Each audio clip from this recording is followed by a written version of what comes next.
Director of the Trachtenberg School here at George Washington University, and I'm delighted to welcome you all here.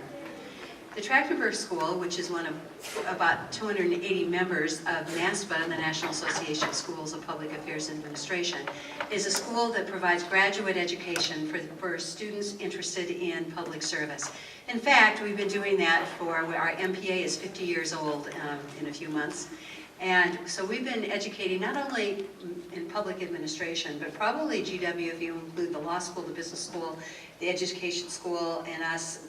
I can't even imagine the hundreds and hundreds of federal employees that we've produced over the years. I've been here a long time, and I know many of my alumni are in senior level positions in the federal service. So it's a natural for us to be just delighted to welcome you all during Public Employees Recognition Week. We are named after a man who was president of GW for 19 years, Steve Trachtenberg, who himself was a public servant, and specifically when asked what school within the university do you want named after you, he said, hey, public service, that's what I'm about. Thus our name, Public Administration and Public Policy and Public Administration. We have been very involved in, along with NASPA for many years, heavily involved in watching OPM as they have dealt with reorganizing and improving pathways for our wonderful students to get into the federal government, as well as state and local levels as well. So it's my pleasure to welcome you here to our home here within the GW campus, and also to introduce Laurel McFarland. Laurel McFarland has been the executive director of NASPA since '05, but she was actually there a couple of years before that, directing their accreditation program. And she has done very neat things, very innovative and creative innovations at NASPA, but most importantly, I think, has been her focus on working on the pathways for our students in NASPA schools to get into the federal government, and her establishment of a data system to collect better data on outputs and outcomes for the 280 plus schools across the country. She is a graduate of another NASPA member, Princeton University, as well as Oxford. And I'm delighted to welcome Laurel to the stage and to the program. Thank you very much for joining us here on GW's campus. Thank you. Thank you, Kathy and George Washington University. As Kathy said, I'm Laurel McFarland, the Executive Director of NASPA, and that's the 280 graduate schools of public policy, administration, affairs across the country and around the world. We're their accreditor, and we set the global standard in public service education. On behalf of all our schools, I would like to welcome you to this Public Service Recognition Week event. This year we are celebrating PSRW for the 28th time. The President and Congress first designated the week in 1985, and PSRW offers all of us an official opportunity to do what I guess we should be doing every day. That is honoring the men and women who serve our nation as federal, state, county, and local government employees. Now, I should note we are celebrating this bit of Public Service Recognition Week today because, as some of you students are all too painfully familiar, the actual PSRW, which is next week for most of our schools, is finals week. And so we're celebrating it just a wee bit early. And we're here today to do something really important, which is to salute the next generation in public service. The primary way we will be doing this is by looking at the upcoming Pathways programs, which are intended to bring the next generation of highly skilled and capable students into government. Some navigation for today's event. In honor of the next generation, we want to promote lots of interaction. So Rob will be speaking first, and then we'll be followed by some representatives of some different agencies who will be speaking for just a few minutes each. Then Nani will be wrapping up that group.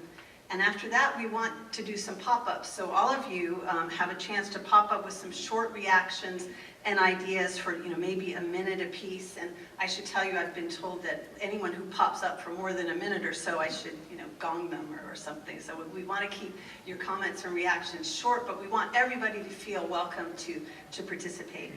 So let's get in the spirit of the next generation event and practice standing up and popping up. So if you are a student or you work with students, please stand up and call out what school you're with.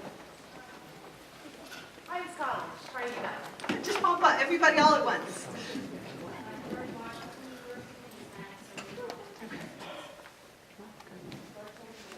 Okay, welcome all of you.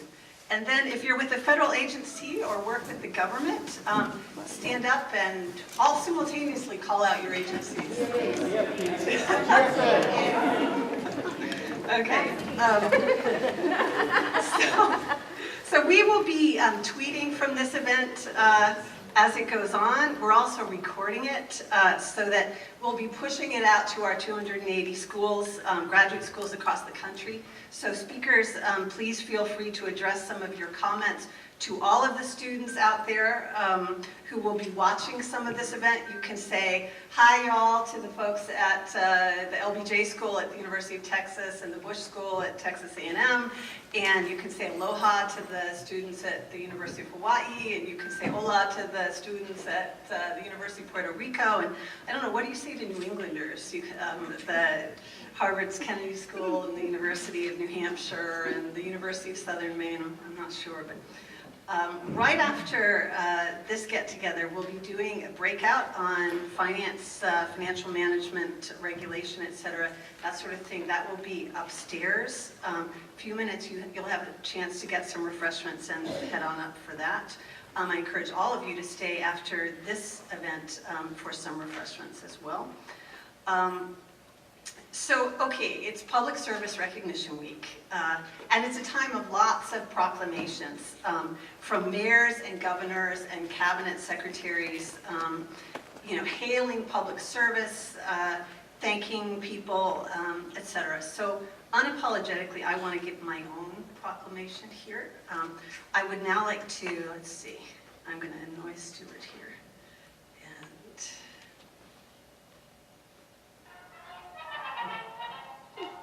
So I'm going to invoke John Philip Sousa and President Martin Sheen from the West Wing, who has attracted a lot of students in recent years to public service, I want you to know.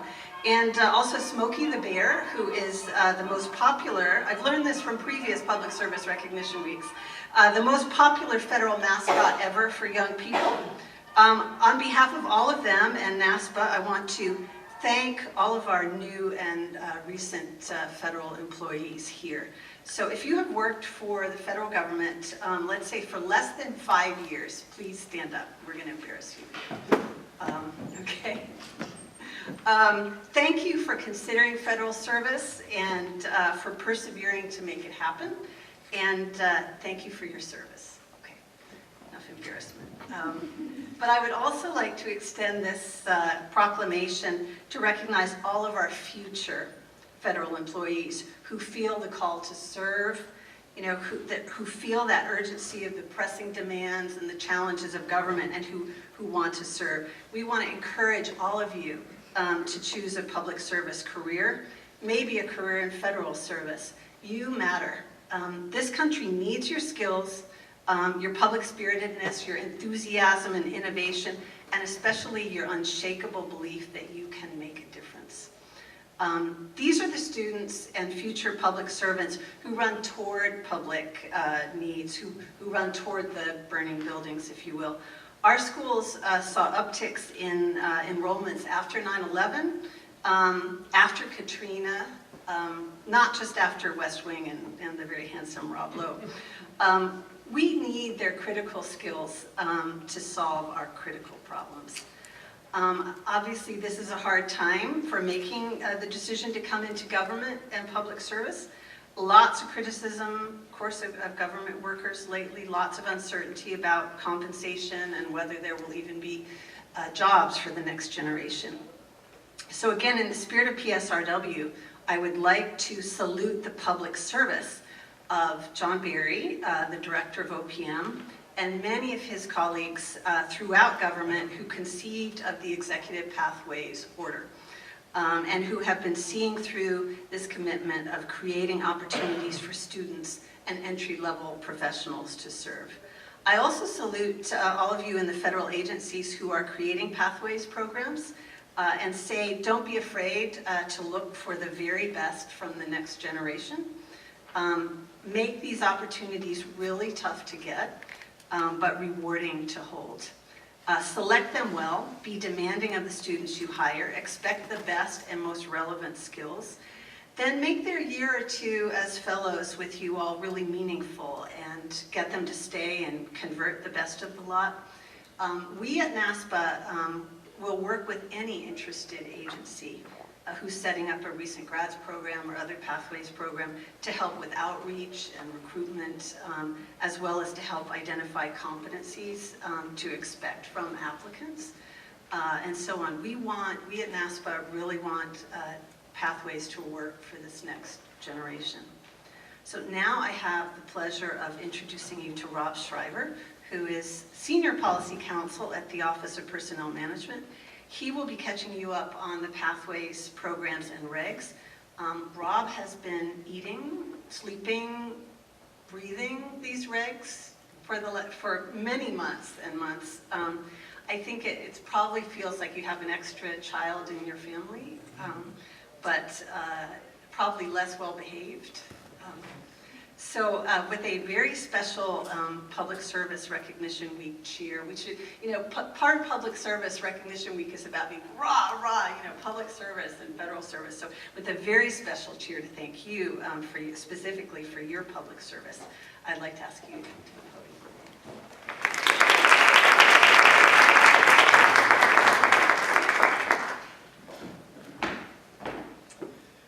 I didn't know this was to be a multimedia presentation. I would have been more prepared. Thank you, Laurel. Thank you very much for that introduction. Thank you for all that you are doing at NASPA and for what a great partner you've been to us at OPM as we've looked at all kinds of issues tied to students and recent graduates in recruiting, hiring, and retaining the next generation. Thanks to GW, Kathy, I'm one of the hundreds of GW alums who's in the federal government. I'm a proud graduate of the law school here at George Washington, and it's great to be here. This beautiful building wasn't here when I went to law school, so it's my first time here. What a fantastic place. Mr. Trachtenberg was the president of the university back when I went to law school, and was a very impressive figure then, and I think it's great that the school's been named after him. I am a lawyer at the Office of Personnel Management. OPM is the agency that sets human resources policy for the federal government. And this Pathways initiative, of course, falls squarely within our jurisdiction. So I have been working on Pathways in one form or another since I came to OPM in June of 2009. Now, the whole idea of setting up programs for students and recent graduates to be hired into the federal government sounds like a no-brainer, right? Should be simple. Well, let me tell you, these programs have been so complicated over the years and have engendered so much controversy and actually litigation, even successful litigation, that it's been a long slog, and it's been a long slog for a good reason. I feel like we have gone through a very rigorous process, involved all of our stakeholders, from many students who we've reached out to the federal employee unions and the veteran service organizations, to our agency stakeholders, to academia, to academic organizations like NASPA, to good government groups, and been as inclusive as we could to come up with programs that we think will not only be good for the government, good for students and recent graduates, but that will also stand the test of time.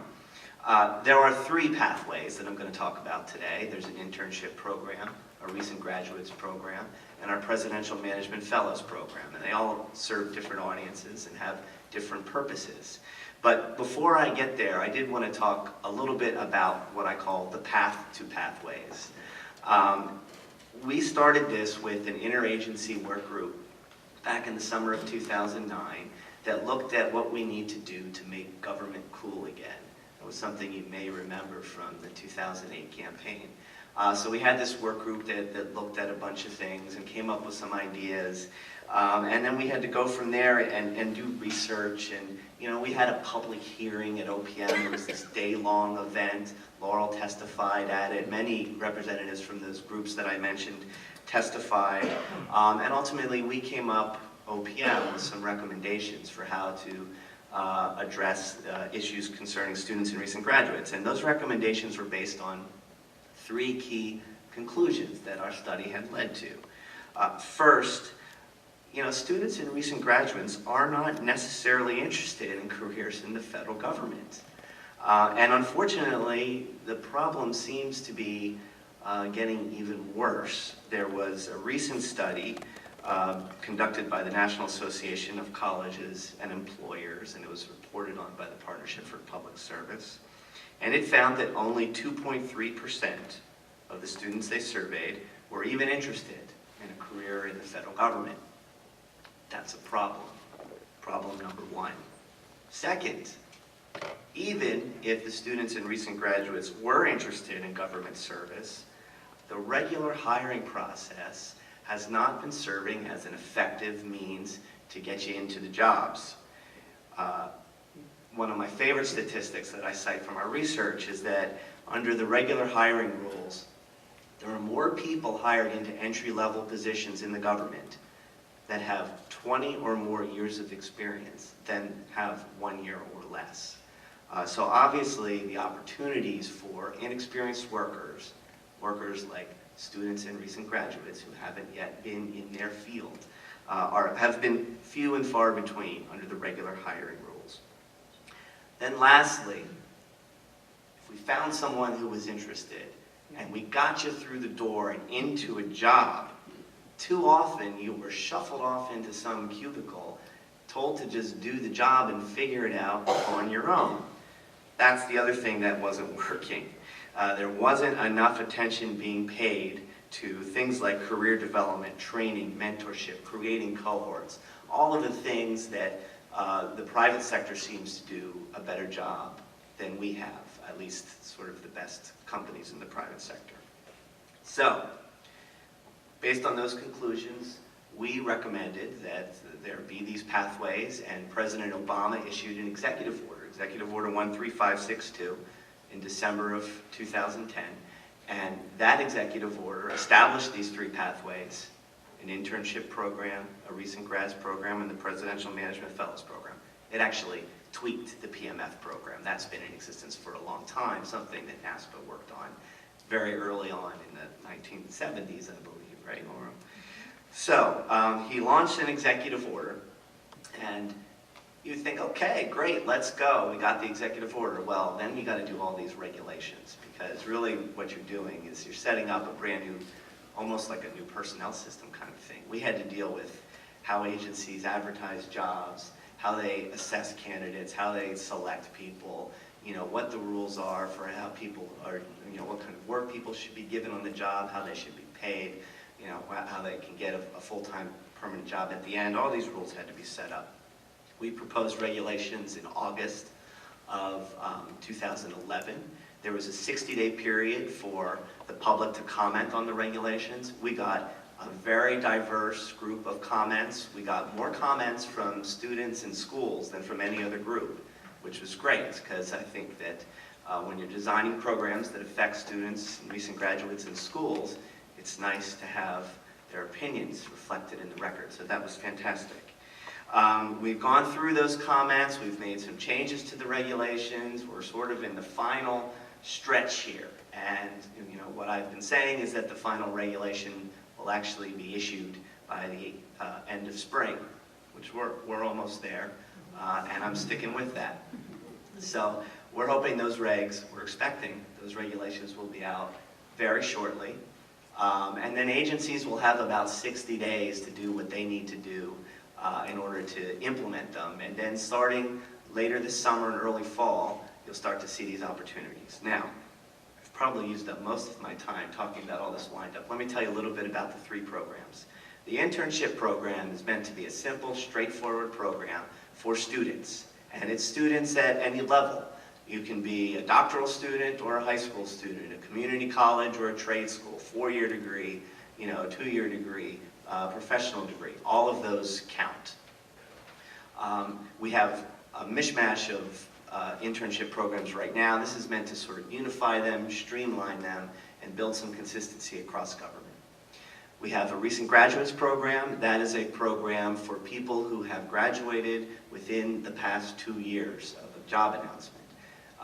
The recent grads program, again, is open to graduates, not the high school grads, but the graduates of all the other post-high school education. So again, 4-year degree, 2-year degree, advanced degree, law degree, community college, trade school, professional school. That's the recent graduates program. And then our Presidential Management Fellows program, that's our flagship leadership developmental program. It's a smaller program managed centrally by OPM, open only to people who get graduate degrees. And that's something that we run the application process from OPM. So the internship program and recent graduate program, I'm going to talk about them together for a little bit because they're treated sort of similarly. Some key highlights. Number 1, right now, trying to find an internship job is very challenging. Agencies advertise them in different ways. They may be doing a job fair. There may be something on the agency website. Some go to USA Jobs, our website for government jobs in general. Under these new programs, agencies will have to provide information on our website, our USA Jobs website, about all the internship and recent grad opportunities that they have. So you'll be able to go on USA Jobs if you're interested in an internship in Washington, D.C., working in an environmental agency, and look that up and find whether they have internship opportunities, or if you're interested in some other part of the country, or look by specific agencies, or look for specific kinds of jobs. Those are the kinds of things you're going to be able to do for the first time under these new programs, is actually find the opportunities that are available through USA Jobs. We've also specified in the rules that interns and recent graduates are to receive training, career development opportunities, and mentoring. This goes back to sort of the original vision of these programs that we've had and the reason why we weren't able to retain people like we wanted to. We want everybody's experience to be a positive experience, whether they wind up staying in the federal government or not. It does us no good for our interns to be going back to campus after a bad summer and talking about what a bad experience they had. If they have a great experience, whether they stay or not, they'll talk it up, and we'll start to see that number go up of people who are interested in federal careers. If you do well on these internships and recent graduate programs, there is an opportunity at the end of the program to convert into a permanent federal job. It's another thing we want to take a look at. Our record hasn't been very strong historically with converting the people that we're investing in these internship programs. We want to do a better job of converting a larger percentage of them. Let me just wrap up with a few things about the PMF program. What we're saying is that we're reinvigorating the PMF program. We have made some tweaks to it so that we think it will work more effectively for people. We want to try to align the PMF application process more closely to the academic calendar, so that we are looking for PMFs in the fall when the private sector is out looking to hire as well. Currently, the only way you can apply for a PMF program is if you are in a program, an advanced degree program. The rules will change so that you can apply up to 2 years after you've gone out. So it matches the recent grads program in that respect. The PMF program is really neat. You get to do rotations from within your agency and work in different parts of the agency. You can do rotations to other government agencies. You get senior level mentors. You have 80 hours of leadership development training, and it's sort of a structured 2-year program. And again, at the end of that, conversion is available to full-time jobs, and our expectation is that when an agency is going to invest that much in somebody, that as long as they do a good job and complete the program, it's likely that there's a job waiting for them at the end. These programs are very important. As Laurel mentioned, you hear a lot of bashing of civil service in the media. You know, I'm happy to be here the week before Public Service Recognition Week because we at OPM recognize the public service every week. The people that I work with are the most professional people that I've ever dealt with. They work in the federal government not because it's a cushy job or because they think they're great benefits. They work in the federal government because they're committed to the mission and they want to serve. I can tell you there's no better opportunity to make a difference. You get a lot of responsibility, work on important things that have a real impact on people's lives. So it's wonderful to see folks here who are considering public service as a career. I would encourage you to look forward to the Pathways programs. Again, as I said, probably later this summer and early fall is when you'll start to see those job announcements. And I'm happy to stick around later and answer any further questions you may have. Thanks very much.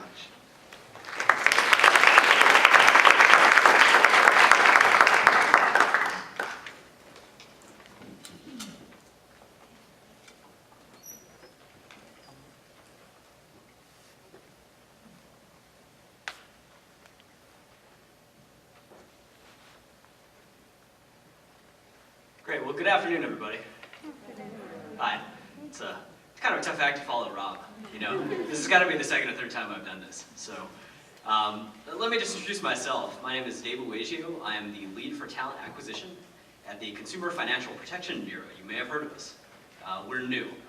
So it's really exciting for me to be able to come here for just a few minutes today and address you about our intentions for what a next generation workforce should look like. I find this to be a particularly timely and apt topic given that we're trying to build the next generation agency. For us, we've been around less than a year, really coming up on the 10-month or 16-month mark, depending on how you measure. We're brand new, and so certainly for us, I think today I'd like to touch on 4 things very quickly. I want to tell you who we are. I want to tell you a little bit about what we do. I want to tell you a little bit about what we're looking for from you. And I want to tell you why you should join us and why it matters. So I will go quickly, given that I know I have about 45 seconds apiece for each of those things. So CFPB was created by the Dodd-Frank Financial Reform Act. And our mission is very clear. We were created to make financial markets and products work for all Americans. And there's an astonishingly vast array of products that we oversee and regulate. And they're products that I think we'd all agree it's very difficult to navigate modern American society without credit, namely. So credit cards, student loans, mortgages, right? These are things that every American, more or less, will interface with in some form or fashion. And certainly arising out of the financial crisis, I think it's very clear why we were established to sort of have this singular, laser-like focus on protecting the American consumer. We are here for you. So that's pretty much who we are. What we do sort of has some comparators to that. I like to sort of articulate it throughout the life cycle of consumers. So we do a certain amount of work in engaging with consumers, and to that extent, that includes financial education, financial literacy, right? Looking out for the interests of targets of predation. So that would be seniors, veterans, younger folks, minorities, and sort of other groups that we see as targeted for predatory practices, perhaps. There's also a sort of sophisticated function in which we are fielding complaints or sort of responding to the consumer complaints about these products. And that will trigger sort of the way we approach investigations and perhaps enforcement. So you have a holistic life cycle in which we are prospectively looking to defend the American consumer, but also charged with regulation of a broad array of financial products to ensure the sort of safety for the financial landscape for American consumers. So that's kind of the nature of our work. But beyond that, being a new agency, we're also trying to do things fundamentally different. We're trying to do things in a way that is agile, nimble, user-friendly, technologically focused. And I think if you go to our website, consumerfinance.gov, you'll see that we're building something different. And so what does that mean for you? We are looking for people that are going to have the sorts of skills, potential competencies, and behaviors that really are going to be a good fit for our culture. So to me, that means somebody that is agile. We're really looking for people that are flexible, nimble thinkers, It certainly doesn't hurt to have formidable quantitative skills. And so for all of you out there, particularly folks that are watching on the videocast, having a master's in public policy myself, go Gophers from Minnesota, I think that there's a certain convergence there with people of the background, people in the audience. So generally speaking, we want people that are flexible, hardworking, dedicated, and passionate. You may have seen there was an opinion piece recently in the New York Times. We're sort of focusing on our workforce and the role that next generation people are playing right now in fundamental roles in both building and driving this agency. So we have this sort of singular opportunity, both as an agency, to define who we are and how we execute government in a 21st century way. And we have a bunch of individual employment opportunities for people with the skills to match those of our workforce. So I would certainly encourage you to consider it.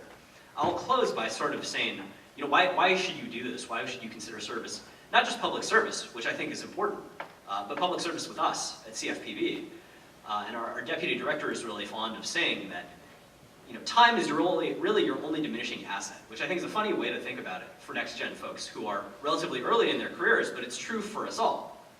So with your time, he really suggests you should do three things. You'd have three criteria. You should do work that matters, right? And we argue that the work that we're doing couldn't matter more. Joining our workforce now is a singular opportunity to shape our bureau and the lives of American consumers.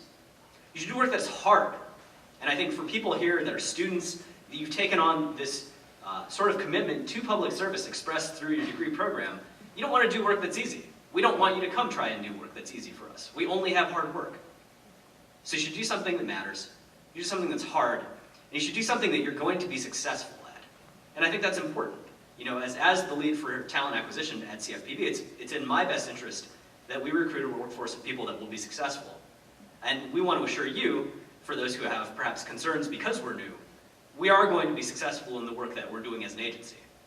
So that's a brief snapshot of what we're looking for and what we're hoping to execute through the Pathways programs. I'll be sticking around afterwards if you have questions about my agency or the program that we'll be building for recent graduates. And I appreciate your taking the time to come hear us today. Thank you.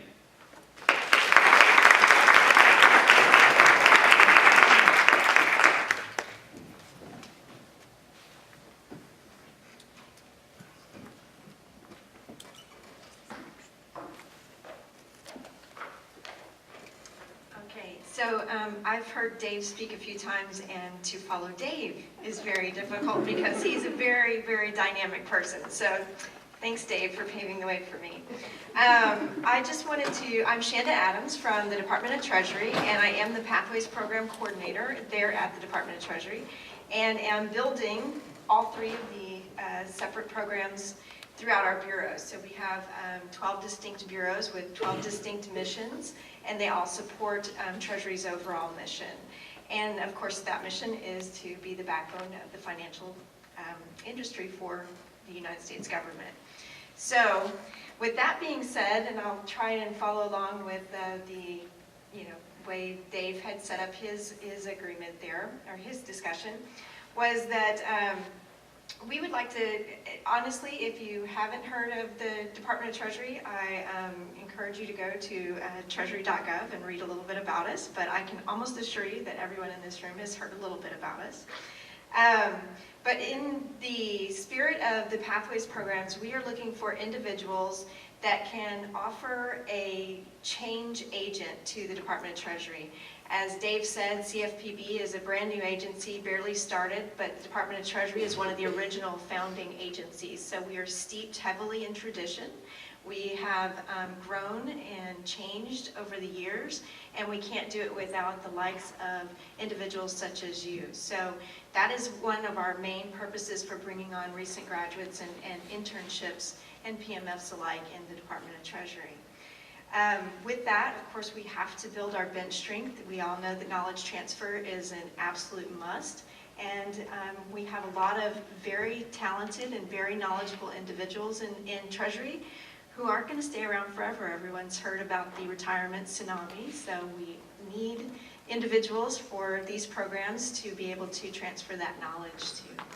And finally, one of the main reasons we look for individuals such as you in the Pathways program is for a mentoring, reverse mentoring.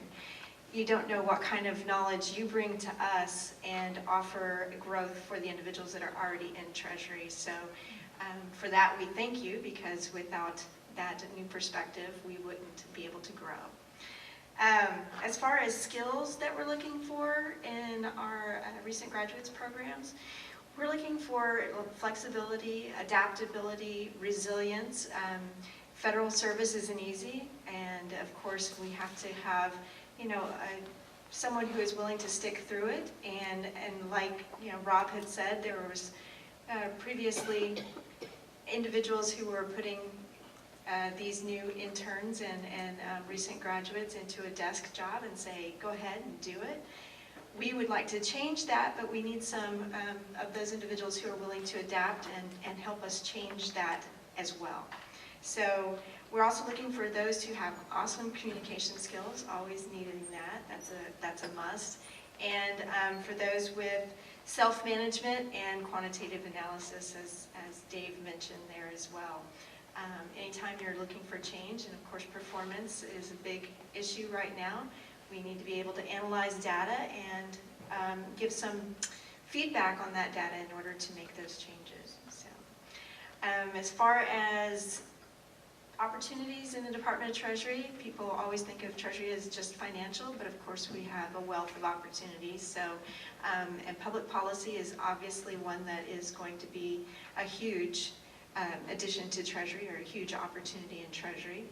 And I would just like to say that there were a few that I had asked about some of the main functions or some of the good deeds that were done by some of our previous recent graduates. And I came up with a couple. So one of our individuals had the opportunity to draft the FY12 House and Senate budget testimony for Secretary Geithner, and accompanied him to the testimony. So that was a really interesting thing for them to do. Another contributed to the analysis, review, and justification of FY11's Treasury budget. So you can see we kind of plug our recent graduates into areas where they can really make a difference. So with that being said, I just want to say I hope that all of you would like to